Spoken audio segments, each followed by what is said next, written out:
Bonjour à toutes et bonjour à tous. Bienvenue sur la chaîne Nouvelle Alternative Info, chaîne d'information des Brédunoises et Brédunois. Premier dossier info, le projet éolien, tout de suite après ça.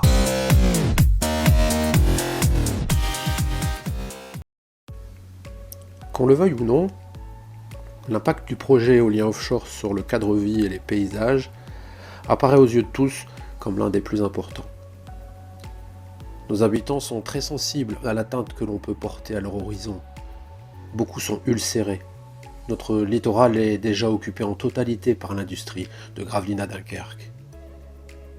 L'unique paysage maritime naturel, le dernier, l'ultime bastion du département du Nord, riche de ses 2 600 000 habitants, mesure aujourd'hui une dizaine de kilomètres jusqu'à la frontière belge.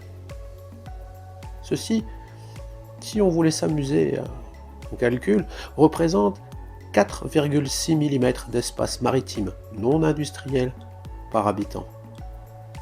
On ne peut nier que c'est peu. Nous le supprimer relève de l'écocide. Notre plage des dunes de Flandre est assassinée. Pourtant, le nord de la France et le Dunkerquois n'ont-ils pas assez donné ?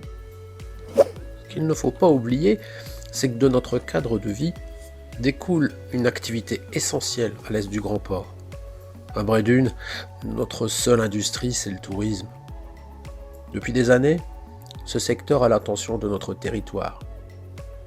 Pied à pied, il se développe.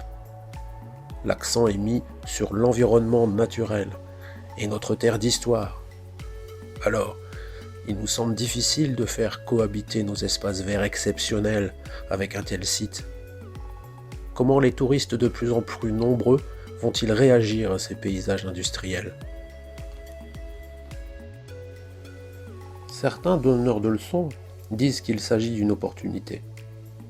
Si c'est le cas, alors, comment les acteurs locaux du tourisme seront-ils accompagnés ?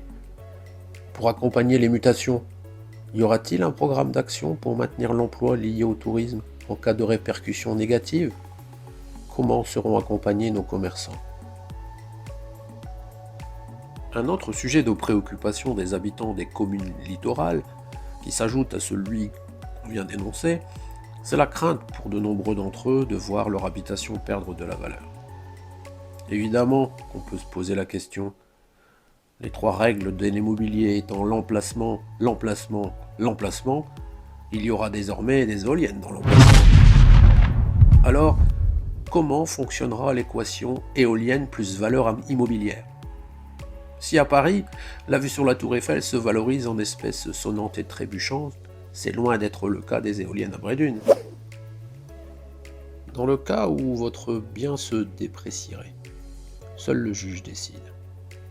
Une jurisprudence constante compare la perte de valeur de votre bien, votre maison par exemple, à un objectif d'intérêt public poursuivi par le développement de l'éolien en France. Perdu d'avance. La Cour d'appel a même ajouté que nul n'a un droit acquis à la conservation de son environnement. Alors pour conclure, si l'implantation du parc offshore respecte les règles en vigueur, la perte de valeur constitue un trouble normal à votre environnement. Qu'en dites-vous ? Si ce reportage vous a plu, alors n'hésitez pas à vous inscrire. Nouvelle Alternative Info, une chaîne à destination des Brédunoises et des Brédunois.